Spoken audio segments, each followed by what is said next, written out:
आप government job भी करती हैं, बताइए वो क्या जॉब है और क्या हेक्टिक नहीं होता इसके साथ सब मैनेज करना? I am from local government department, I am secretary of community development.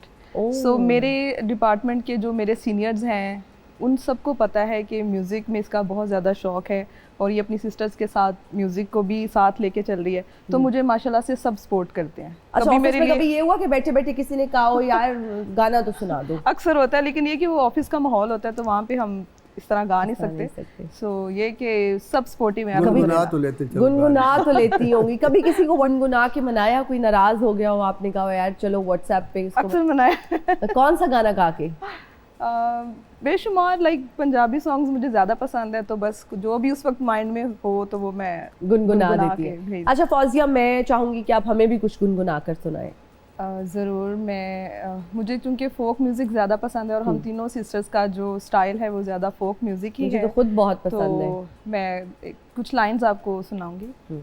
निक्का मोटा बाजरा माही वे तेरा कौन चुने सी ढोला, निक्का मोटा बाजरा माही वे तेरा कौन चुने सी ढोला, निक्का मोटा बाजरा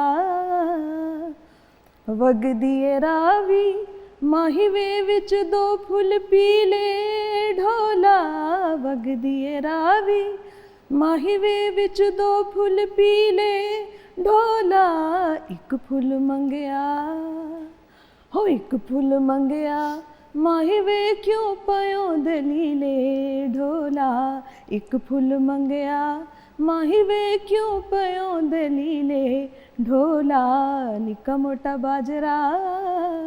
वाह वाह वाह वाह। नासिर अदीब साहब, आपका ताल्लुक सरगोदा से है, कभी सोचा था कि सरगोदा से एक बच्चा आएगा और वो छा जाएगा और वो इतना सक्सेसफुल राइटर बनेगा? ये ख्वाब क्या आपने बचपन से ही आंख में सजाए कि मैं आऊँगा और छा जाऊँगा और मैं बेहतरीन राइटर बनूँगा?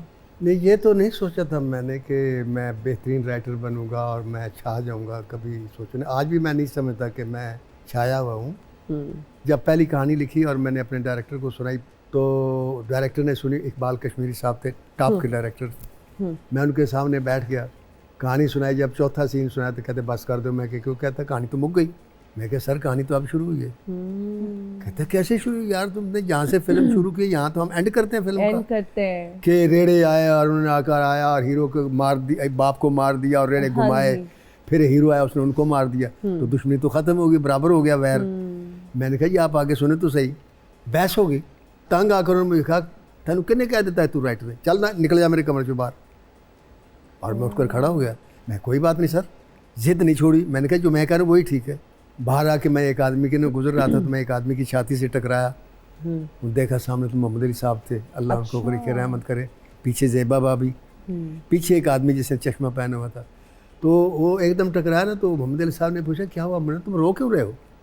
उस वक्त मुझे पता चला कि मैं रो रहा हूँ। फिर उन्होंने मुझे सीने से लगाया, अंदर ले गए। वो जो चश्मे वाला आदमी था ना, उसने मुझे कहा यार क्या बात है तुम रो क्यों रहे? मैंने बात सुनाई। कहना यार वो उस्ताद आदमी है, बहुत बड़ा डायरेक्टर, ऐसे नहीं कहता, तुम सही नहीं हो गए, तुम गलत हो गए। मैंने कहा नहीं सर मैं सही था। कहता मुझे सुनाओ। मैंने सर इंटरवल तक कहानी सुनाई। इंटरवल तक कहानी सुनाई तो उठा, उसने सिगरेट बुझाया, मोहम्मद अली साहब के सामने एस्ट्रे पड़ा, तो उसने एक जुमला बोला, कहता आगा जी मुझे ये नहीं पता ये राइटर कब बनेगा, लेकिन जब ये राइटर बनेगा सारे राइटर घर चले जाएंगे। ओह वाह। और मुझे उसने कहा कि अगर मुझे फिल्म मिली तो मैं तुम्हें राइटर लूँगा। क्या बात है। फिर वो इसने मुझे राइटर लिया, वही फिल्म मिली और वो फिल्म वैसी जट थी। अच्छा। जिस पहली फिल्म ने पूरी ट्रेड को उठा के रख दी। वाह वाह वाह। फौजिया, क्या आप तीनों बहनें बेंजामिन सिस्टर्स से मुतासिर हैं? बिल्कुल, बहुत ज़्यादा मुतासिर हैं। बचपन में हम उनके सॉन्ग्स टीवी पे चलते थे जब सुनते थे। लेकिन ये कभी नहीं सोचा था कि तीनों मिलके इस तरह से कभी ग्रुप की सूरत में सिंगिंग स्टार्ट करेंगे। एक सिस्टर को शौक था, वो आई लाहौर, क्योंकि बेसिकली हमारा ताल्लुक फैसलाबाद से है। जी। तो लाहौर आई, उसने परफॉर्म किया, उसने कहा जी मेरी बहनें भी अच्छा गाती हैं। तो तीनों ने फिर स्टार्ट किया और पाकिस्तान में शायद बेंजामिन सिस्टर्स के बाद हम सिस्टर्स हैं जो 12-13 साल से इस म्यूज़िक फील्ड में हैं और काम कर रहे हैं। अच्छा, बड़े बड़े जब हम घराने देखते हैं मौसीकी के, अनफॉर्चुनेटली उनके बच्चे इतने सुरीले नहीं होते। आप तीनों बहनें बहुत ही सुरीली हैं, सुर में हैं और बहुत अच्छा गाती हैं। क्या ये इत्तेफाक है और फिर इस पर घराने का क्या रद्द-ए-अमल था, फैमिली का क्या रिएक्शन था जब उन्हें पता चला जी। कि तीनों बहनें ही सुरीली हैं?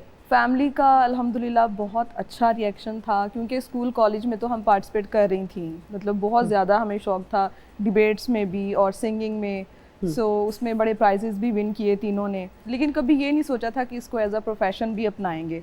बट जब घर वालों ने देखा कि ये पीछे हटने वाली नहीं है, इन्होंने करना ही करना है, तो सब ने फिर बहुत सपोर्ट किया और हम लोग शिफ्ट हुए लाहौर, बल्कि पूरी फैमिली शिफ्ट हुए और पेरेंट्स ने, भाई ने, सब ने बहुत साथ दिया। और माशाल्लाह हमने बड़े अच्छे लोगों के साथ यहाँ पे काम भी किया, इंटरनेशनल भी काम किया। जबरदस्त जी। अच्छा, तीनों में मुखिया कौन है आप में से जो लीड करता है? वो सबा है, सबा जी, है। जो मेरे से छोटी है। अच्छा, मैं समझ रही थी हुमा होंगी ना? हुमा भी है, लेकिन सबा ज्यादा है म्यूजिक में, वो उसकी हम ज्यादा मानते मानते हैं। अच्छा, अगर तीनों में से किसी एक की लड़ाई हो जाए और किसी इवेंट पर जाना हो, फिर वो क्या समा होता है, मतलब किस तरह से मनाया जाता है? ये आप ना पूछे, लड़ाई तीनों में बहुत होती है, लेकिन हम जाहिर है जब मतलब स्टेज पे हो तो हम शो नहीं कर सकते, बाज़ औक़ात तो स्टेज पे भी हो जाती है कि मतलब ये होता है कि मैंने तुम्हें कहा था ये लाइन इस तरह से है, और वो अगर सबा की हम नहीं मानी, गलती से कुछ और हो गया है, तो बस फिर घर आके शामत होती है।